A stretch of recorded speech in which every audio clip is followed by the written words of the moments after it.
Cuando me llamaron de la comisión directiva de la organización y me pidieron que viniera a hablar y dijeron, bueno, hablar del certificado de discapacidad. Un poco amplio. ¿Desde dónde?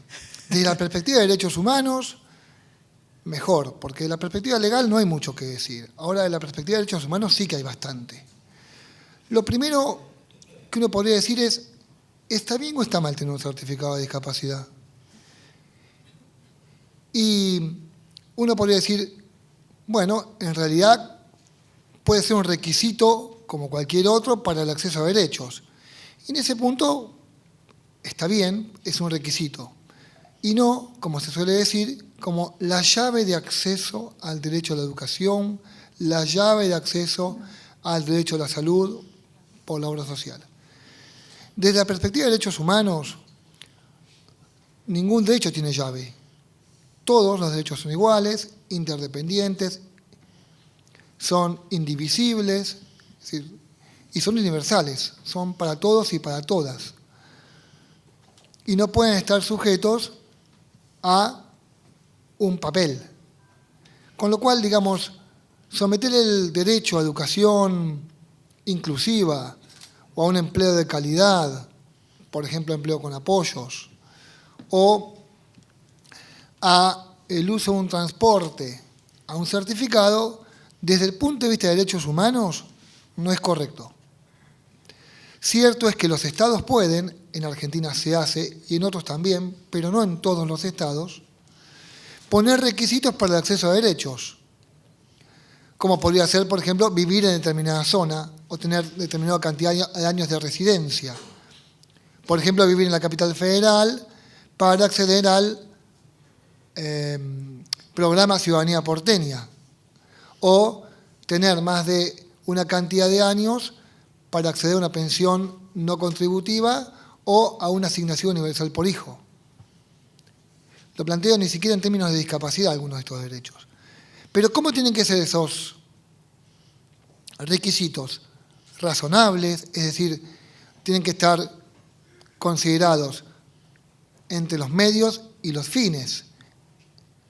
Tienen que ser proporcionales, es decir, previstos por una ley. Tienen que estar, no tienen que implicar ninguna restricción, ¿sí? Y básicamente, además, deben ser relevantes para la existencia de una sociedad democrática. Uno se plantea, el certificado de discapacidad, ¿qué requisitos de estos cumple?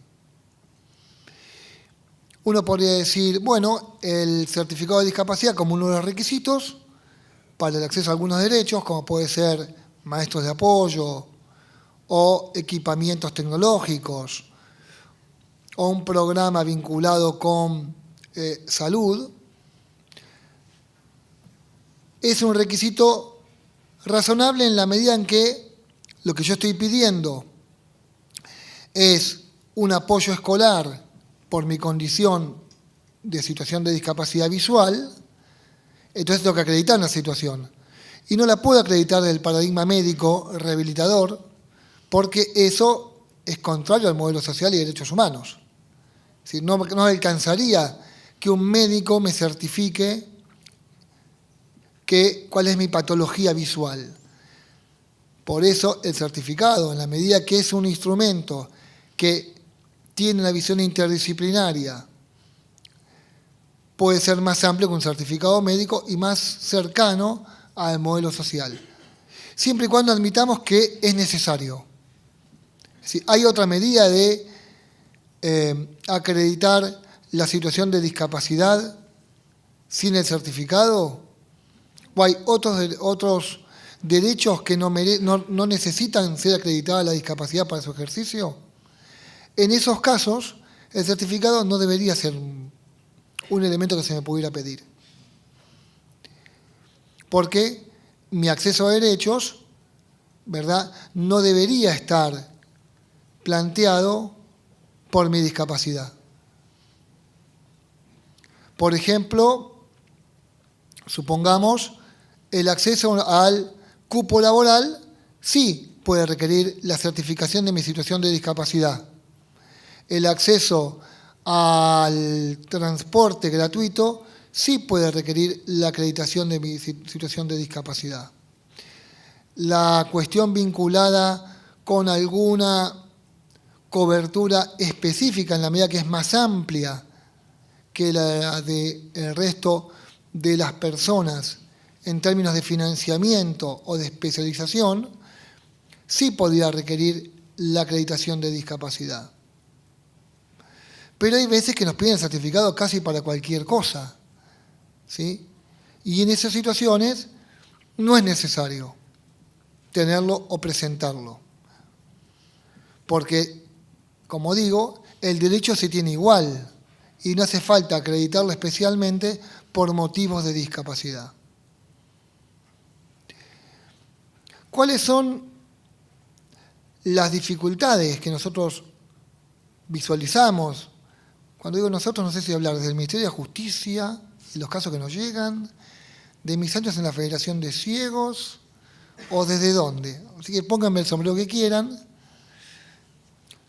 Las cuestiones que visualizamos en el término de certificado son justamente que en muchas juntas de evaluación se ha quedado en el paradigma de analizar la deficiencia y no las barreras.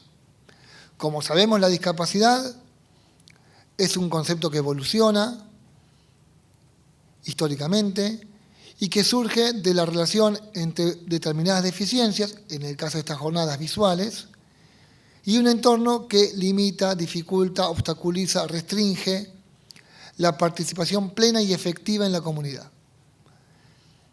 Puntualizo, plena y efectiva, no cualquier participación. Y entonces, si cuando vamos a una junta y miran nuestra condición visual, toman una planilla y dicen, no, pero usted ve más de 3 décimas con corrección y el campo visual es más de tanto, así que no le podemos dar certificado. Digo, nos parece bárbaro, pero ¿sabe qué pasa? Cuando voy a buscar trabajo y se dan cuenta de mi situación visual, que usted nos llama discapacidad, no pasa un preocupacional. Sí, nadie me lo dice, pero no lo paso. O las tareas a las que puedo desempeñarme son más limitadas en función de que la gente cree mi situación de discapacidad y tengo que ocultarla y ver qué esfuerzos hago para parecer que veo más de lo que veo. O, está muy bien, yo puedo leer, acá seguramente lo va a tomar después Gaby, en el primer caso seguramente después Carolina va a abundar sobre eso. Yo puedo estudiar, puedo leer los textos, pero me canso más. Porque la relación entre varias situaciones de deficiencia que tengo, más la carencia de materiales adaptados o la imposibilidad de contar con un lector de pantalla o un magnificador o lupas adaptadas, hace que mi condición visual no me permita leer tanto tiempo como quisiera, como tendría que leer, o para leer los gráficos. Por ejemplo, en la escuela secundaria o, por ejemplo, en la universidad. O en la escuela primaria, ¿por qué no?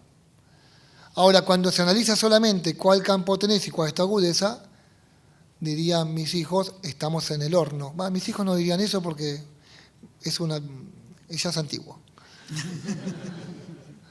Miento. Bueno, estamos en el horno. Y nos pasa las discusiones con las juntas vinculadas a qué miran. Entonces, ¿qué decimos? No, ¿sabe qué? Presento un recurso de reconsideración. ¿Qué? Bueno, empiece.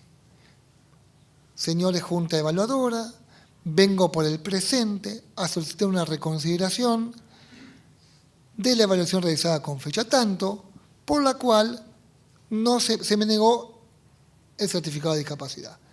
No se consideraron tales barreras, no se consideró mi entorno, no se me consideró las limitaciones cotidianas para, etcétera, etcétera. Y si pueden pedir al médico que hizo los certificados que ustedes están llevando, al oftalmólogo, que si tienen algún médico,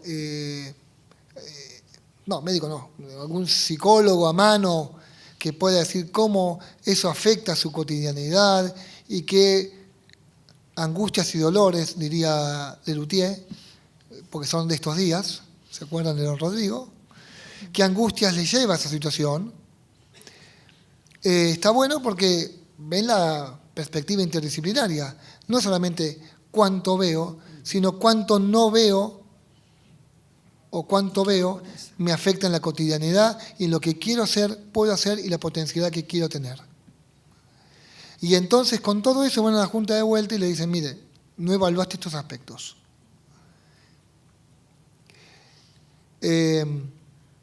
Justamente esto tiene que ver con la certificación de discapacidad, que por otra parte muchas veces es requerida, justamente como decía antes, para el acceso desigualitario, si se quiere, porque en realidad me exigen un requisito que a veces me complican para cumplir para el acceso a un derecho que me dicen que tengo.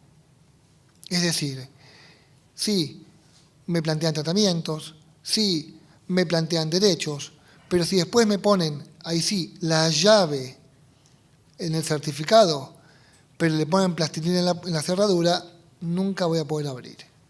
Y ¿saben qué? Hay que sacar la plastilina de la cerradura y la plastilina la sacamos todos, con esta visión de las situaciones de discapacidad vinculadas con la cotidianidad, cada individuo de nosotros, porque somos todos diversos, somos todos distintos, y las evaluaciones debieran hacerse con indicadores apropiados para cada uno de nosotros, como bien dice el comité, es cierto, para capacidad jurídica y para personas con discapacidad intelectual y psicosocial, pero bien puedo traerlo aquí también para personas con discapacidad visual. Estos indicadores tienen que ser distintos para cada uno de nosotros, porque cada uno de nosotros es distinto. Y la igualdad no consiste en tratarnos a todos de manera igual, dándonos a todos lo mismo, sino que consiste en adaptar a través de ajustes razonables, de procedimientos, la posibilidad que cada uno tenga el más pleno ejercicio de los derechos. Cuando hablamos en la perspectiva de derechos humanos,